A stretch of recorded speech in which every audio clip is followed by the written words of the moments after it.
give you some information on a series of incidents that took place in and around Birmingham city centre last night.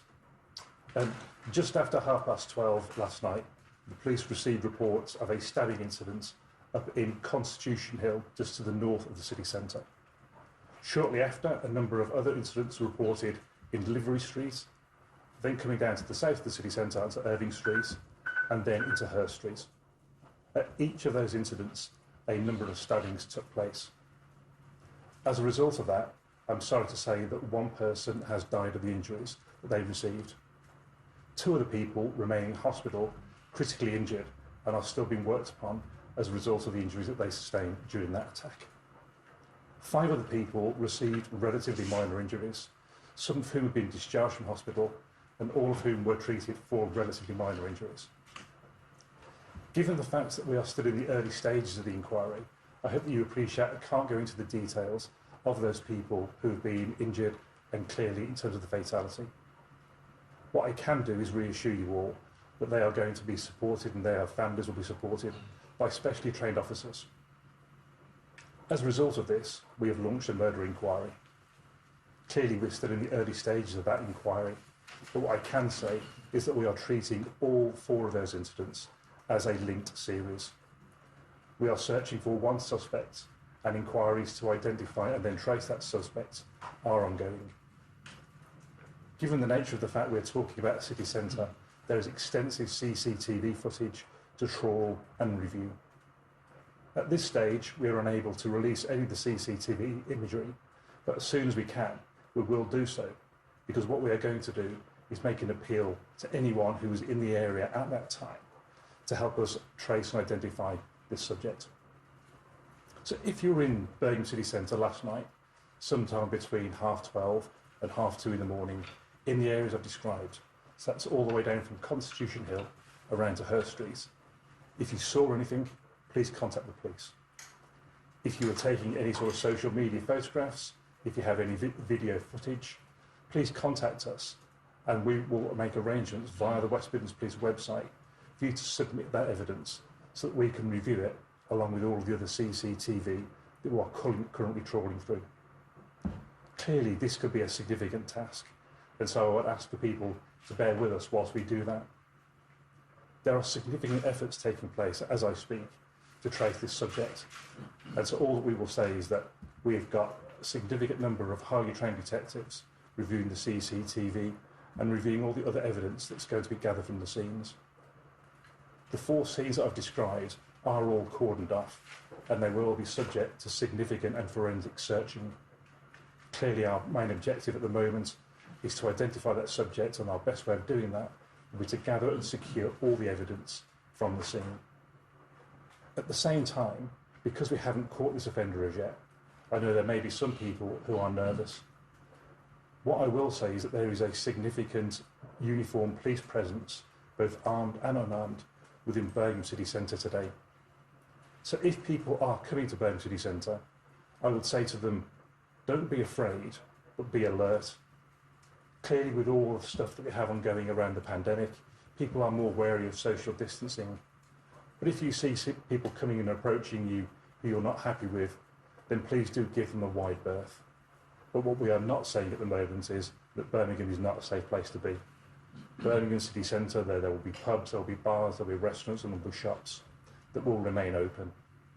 That's why we're putting an increased presence in the city centre to reassure people who are coming to work in those places and people who may be visiting, for those who live in the city centre as well. So before I hand over to Mr Jameson, the Commissioner, I would just say to anyone, we will need your help, but we don't need your help in trying to approach whoever this subject might be. Leave that to the police.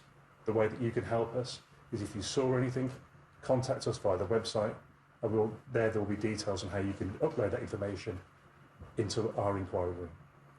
Before I hand over to Mr Jameson, does anyone have any questions? Yeah, Phil Mackey again from BBC News. One eyewitness talked about some gunshots being fired. Were there any guns involved at all? There's absolutely no suggestion of guns being used. The injuries are consistent with people being attacked by knives. Those were the reports that came in, and there's absolutely no suggestion of gunshots. And in terms of the sequence of events, starts Constitution Hill, works through the city centre, ends up in Hurst Street. What about Irving Street? Irving Street was third. Okay, so after the Arcadian in that area. Yeah, so it's come from a north to south. Sharma recently, is there any suggestion that any particular sections of the community were being targeted in this attacks? No, clearly that those of you that know Birmingham City Centre will know that Hurst Street is part of the gay community's nighttime economy, but there's absolutely no suggestion at this point that this was in any way, shape or form motivated by hate. And for those of you who do know that the north of the city centre is not where the gay community go to enjoy their nightlife normally. So I'll say again, there's no suggestion at this point that this was a hate crime. Steve, is there any suggestion that it's gang related? We've had some real trouble with violent crime, particularly before lockdown. At this stage, there's no suggestion that gangs would be involved. The people who are victims of this attack are not sort of connected with gangs. At this stage, we can't find a particular motive, but it does appear to be random in terms of the selection of the people who were attacked. Just additional to that, we saw officers pull a knife out of a drain in Edmund Street, though I know from the timeline that you have, that's more towards the start of this and it progresses on. Any idea if that knife is connected yet? It's way too early to say whether or not that knife is connected with our inquiry. What I think it does suggest is the comprehensive nature of our inquiry, that already we've got people going down drains, we've got that level of detailed search that's taking place, which will hopefully reassure the people that we are doing everything we can do to both trace the offender in this nature and any weapons that might have been used. I know there was some suggestion that it was very busy last night. Can you give us an idea of what it was like? Obviously people have to book tables and bars now, Yes. And there's some suggestion more people were turning up and hadn't booked. Could that be connected in any way in kicking off events, or is that totally unconnected? I've got no information that was connected. Clearly it was a Saturday night in Britain's second city. The nighttime economy is starting to pick up again, but there's no suggestion that these incidents were related to people squabbling over tables or not being able to get a booking. You say you're looking for an individual. How many arrests did you make last night? In relation to this incident, no arrests have been made as yet. No arrests as yet? No. But you're looking for one significant person? Correct. We're hearing reports that there were two large groups involved in a scuffle. Can you give us any more details about that? And also, do you have any information about where the person was killed? The suggestion, I don't want to go into the detail of where the person was killed as yet, because as I said, that there were a number of people who were attacked. And so what we want to do is make sure that the families of all the people are reassured that they know the information first, if that makes sense. We will be releasing details of that later on in the day and as the inquiry progresses. In terms of the group disorder you've described, again, there's no suggestion that which dreadful thing to say, but it might be a regular Saturday evening disturbance, that's connected in particular to it. But as yet, we're not ruling anything out, we've not ruled anything in. It will still be fully investigated. Tracy Kangan on behalf of the Sun. Can you say, sir, whether the fatality is male or female at the age, please? We're not going into those sort of details as yet. Thank you. Is it being considered that this may be terror-related and/or counter-terrorism assisting? There's absolutely no suggestion at all that this is terror-related. This is being treated as a homicide being investigated by West Midlands Police.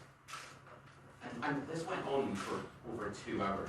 How was the man not reprimanded? When did police first attend the scene, and how is the knifeman managed to escape?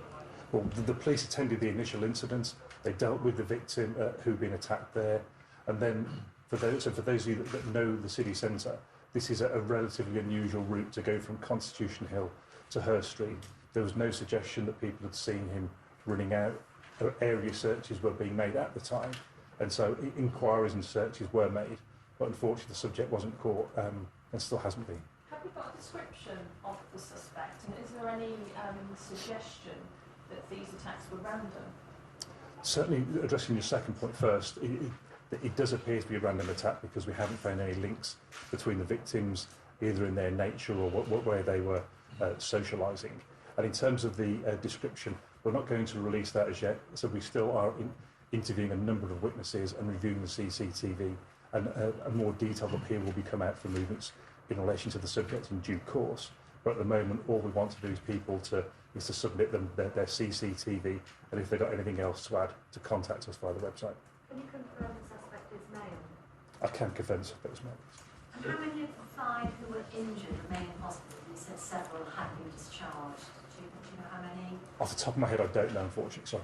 So Steve, sorry, Richard at PA Media again. You've got a lone individual attacking people at random on a busy Saturday night in Birmingham, who is still at large. So how can we say to people Birmingham's safe and sound? That sounds like the opposite of safe and sound. Birmingham. We've got a significant presence of uniformed officers, both armed and unarmed, within the city centre, should the subject be cited or any subjects of people behaving like that, so that they could respond to that. And we've also got a significant inquiry ongoing to trace and identify him. As you said earlier on, when you asked the question around the knife, I think that reflects the level of the investigation that we've got going on. So I don't want to go into too many details, because there are all sorts of lines of inquiries going on to identify and trace that subject, but people should be assured that we've got a significant hunt for that subject ongoing. Is the suspect previously known to police? We don't know who the subject is, so I wouldn't know one way or the other. Are you able to say roughly when each of the 4 incidents unfolded? Because 2 hours is quite a long time. It's only half a mile. So I haven't got those details immediately to hand, but it was over a 2-hour stretch from roughly midnight to just after 2:30. Okay, at that point we'll move over to CC, David James.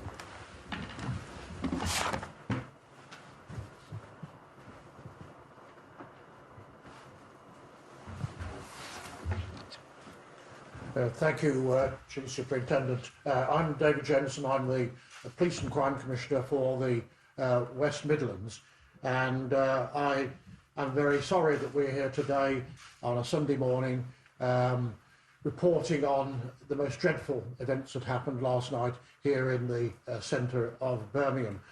Can I firstly say that our thoughts today are particularly with the families of those, certainly the person who's died, and those people who are injured, and of course the victims and other people that may have been traumatised by the events last night. Also, can I say a word of thanks to the police. As ever, when there's violence, it is the police who are running towards the problem and not away from it. And I do commend the officers that were there last night, doing their work as they always do on a Saturday night, keeping us all safe. And also commend the hospitals and the ambulance service as well for the work that they have done as well. I know that the inquiries will be very thorough, and I appreciate there are reasons why more detail can't be given at the moment. I'm sure the Chief Superintendent will be passing out more detail to the media as it becomes available and as it becomes appropriate within the context of the inquiries. I'm sure that, again, police will be taking tough action, and we'll be reviewing this with Birmingham City Council as well, as to any further measures that may need to be taken in the city centre. We're well used on a Saturday and Friday and Saturday night, we're well used to activity, but I think what is different is the randomness of this particular event, but also the number of other events that were happening as well. The amount of violence that was happening is actually very, very disturbing. I have been saying for some time, in the context of COVID-19, that a lot of the pent-up feelings that people have and not being able to get out, and combine that with people who are now unsure about their future and about their jobs, it was almost inevitable that we would see a growth in violence. And I'm not saying that this is directly related to that, but nevertheless we are seeing now a growth of violence amongst younger people, particularly younger males. We're seeing that growing across the region. And my fear is that if we don't address that and some of the underlying problems with some urgency, then we could see that grow. But notwithstanding that, Birmingham is a good place. It's a good place to be. It's a safe city. And it is regrettable that this awful incident happened last night. But I'm sure that won't deter people from coming into the city centre, either to work or to shop or just to enjoy themselves as they usually do. So again, thank you, Chief Superintendent, for your staff and your officers for what you've done, and I again urge, we echo what the Chief Superintendent said. I urge people to come forward if they have information or if they see something, or if they see something or somebody who is suspicious in the coming days, then to immediately report that to the police. Thank you. Are there any questions? Right, we do have the representative from the ambulance service Okay. here now, so we'll just give them a couple of minutes to come in.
Good morning all. So last night at approximately around about midnight we had a large number of ambulance resources were sent to the Birmingham city centre in relation to a number of stabbing incidents which continued up to and including 0200 hours. We received multiple calls, 3 locations across a period of round about an hour and a half. The initial call was to Comwell Roll, Livery Street, at round about 12:40. We was able to send round about a total number of 14 ambulances, 11 ambulance paramedic officers, including myself. We also sent the hazardous area response team, 4 critical care teams with doctors and critical care paramedics also. A team of St John Ambulance volunteers were working in and around the city centre, around the Arcadian, which also provided help and treatment to patients. Ambulance staff treated a total of 7 patients. 5 were taken to the new Queen Elizabeth Hospital in Birmingham. 3 had suffered critical injuries, and sadly, 1 man had lost his life. It is, our thoughts and are with those families and friends are affected by this incident, which is completely and utterly tragic. 2 further patients were transported to Heartlands Hospital, and an 8th patient with minor injuries was not transported to with ambulance assets. The trust went to major incident standby, and then we deployed further ambulances to the scene. Senior officers were also sent to our headquarters at Millennium Point, including our chief executive, and we was able to coordinate the trust response along with our partners to ensure that we got the maximum response to a very traumatic incident. Obviously, as I've already said, our thoughts across the whole of West Midlands and my personal thoughts are with everybody that's been affected by this incident. And I would like to pay tribute to everybody that attended last night, including our ambulance staff that did a really good professional job in very, very extreme circumstances. We do train hard for these incidents. We do this on a regular basis, and we are pleased with the way that we conducted the response to last night. Thank you. Happy to take any questions. I'm Nathan Richard at PA. As this incident unfolded last night, I don't know if you've had a chance to debrief with the crews, but presumably they were met with a developing and ever more horrifying series of calls. And as far as your guys and girls were aware, the attacker was still out there at large. So are you able to give us an idea of what crews have sort of reported back to you in terms of their feelings, what they were seeing, that sort of detail?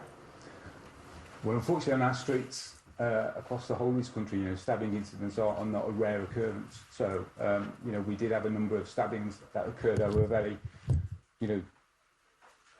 tight time frame last night. I suppose the one thing that was really difficult about the incident, really, when you start to look at it, was around, we had 5 locations.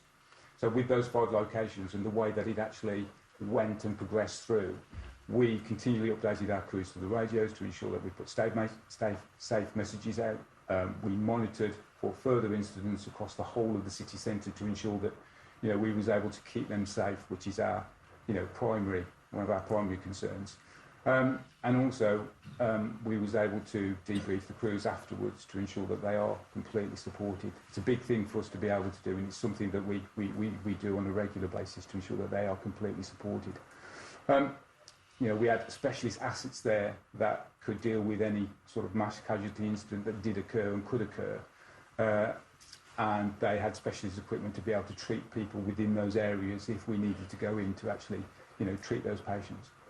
Sean Lloyd from News News. Can you just confirm, I think you just said 5 locations, and the police said 4 locations. Is it just possible to, can you give us those confirm exactly? Yeah, so the locations in total, there was 2 really quite close in total, so we had multiple calls to the incidents. You could actually say that one of the incidents was very close, and therefore you could count that as one, particularly around the sort of Hurst Street and Cobble Road area. All right, so that's the Hurst Street Cobble Road. Yeah. Josh, obviously. Oh, Josh. A lot of venues in Hurst Street in particular have been equipped with bleed kits. Did any crews see any civilian first aid? No, we was there really quite quickly. By all accounts, we were there within minutes of the initial call.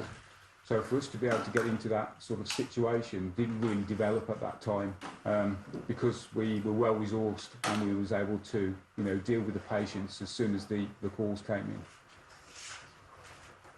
And Channel 4, so you obviously debriefed the crews when you got back. How shaken up were they by the event?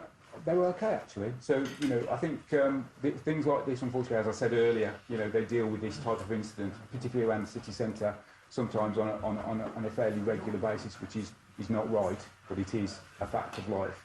But they were slightly shaken by the overall incident. But I think they were dealing with that patient and probably wasn't completely aware of the surrounding events that were happening tactically and strategically. So. Rajiv from ITV News, you talked about this being tragic and traumatic and how crew members were supported. Can you just give us an idea of how different this was compared to other incidents? I know you said that staff are used to dealing with incidents, but just give us an idea of the scale and how different this was. I think this was different because of the information that was coming in. We knew that we had, an attacker with a knife going around randomly stabbing people. Where most of the incidents, obviously, that we attend, are a single person that attacks a single individual. So the fact that this was slightly different and slightly challenged and slightly more traumatic is that we had an ongoing incident and therefore we didn't really know at what point that would end. So, as the night went on, there was a heightened state of awareness, definitely with the commanders and also with the ambulance staff to ensure that we was able to put, a real focus on supporting those staff members throughout the course of the night. Because obviously, as the news started to come out across, obviously, the crew rooms, etc., is making sure that we kept everybody calm and that we had the situation under control, which we did. There must have been an element of fear because on the one hand they're trying to deal with the situation that's unfolding, but as you said, not knowing where this person is. And I think that's why support is extremely important in these situations. Doing it live is very difficult. We've seen from a number of instances that have happened in the past few years that supporting crews, particularly in an ambulance perspective, is really challenged. But we was able to do that fairly live last night with the amount of resource and managerial cover that we had on. So, that's not unusual for us, really, to be fair. Thank you. Steve, could I just clarify? to convene on the 9th. Yeah. So, Do you actually have a description of the attack? At this stage, there are a number of descriptions that have come in because of the nature of this happens with witnesses, and that's why it's really important that we aren't releasing a description of the suspect at the moment. We want to make sure we get this right, because we've seen too many inquiries where vague or the wrong descriptions get circulated, and that then has a number of implications for the investigation thereafter. What we're also trying not to do is to create a climate of fear, and that anyone who then broadly matches this description of people, because there'll be people who walk around the city centre who look vaguely like that, and we're trying not to create any sort of undue concern around the city centre. As soon as we've got some more details, then we will be releasing them through the investigation. But surely you must admit, if you're out shopping in Birmingham yesterday, and I was in the centre yesterday, it was very busy, you're going to be concerned, aren't you? I can understand if some people are a little bit wary, and that's why we've got the extra officers out there today to provide that reassurance. As if we don't know what's led to this attack yesterday, but we suspect that this person's now going to know, they know what they've done. We've got significant resources looking for them and trying to identify through the CCTV what's actually happened, who the offender was, what they look like, and as soon as we've got those sorts of details, when we've got some reliable imagery, then we'll be circulating that and sharing it more broadly to seek people's help. Okay, thank you very much everyone for attending. Thank you for